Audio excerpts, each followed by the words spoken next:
Paper two language ഓക്കെയാണ്. Economics ഒക്കെ tough തന്നെയാണ്.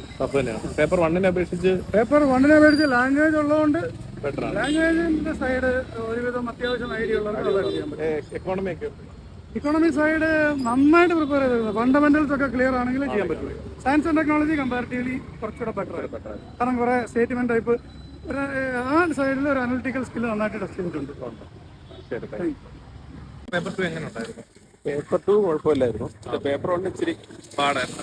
പേപ്പർ വണ് പൊതുവെ കുഴപ്പമില്ല. മലയാളം ഇംഗ്ലീഷും ഇംഗ്ലീഷും ഓക്കെ. എക്കോണമിയും ഒരു ആവറേജ് ആണ്. സയൻസ് ആൻഡ് ടെക്നോളജിയും ആവറേജ്. എത്ര അറ്റംപ്റ്റ് കൊടുക്കാൻ പറ്റും?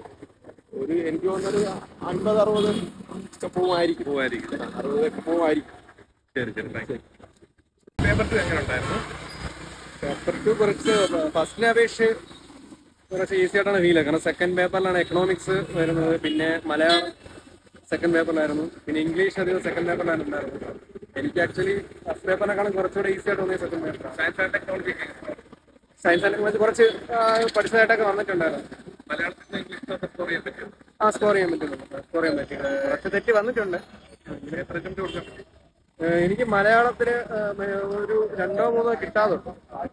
ഇംഗ്ലീഷിലെല്ലാം കിട്ടിയായിരുന്നു. പേപ്പർ വണ്ണിനെ അപേക്ഷിച്ച് എങ്ങനെ ഉണ്ടായിരുന്നു?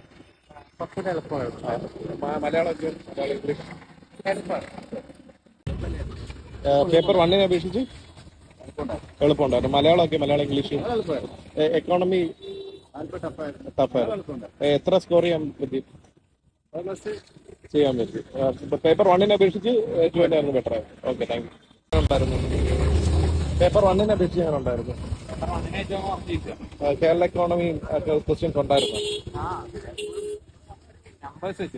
നമ്പേഴ്സ് വെച്ചിട്ടായിരുന്നു. മാക്സിമം മലയാളമൊക്കെ ഇംഗ്ലീഷ് ശരി. എക്സാം പേപ്പർ വണ്ണിനെ അപേക്ഷിച്ച് എളുപ്പമുണ്ടായിരുന്നു. എളുപ്പമായിരുന്നു.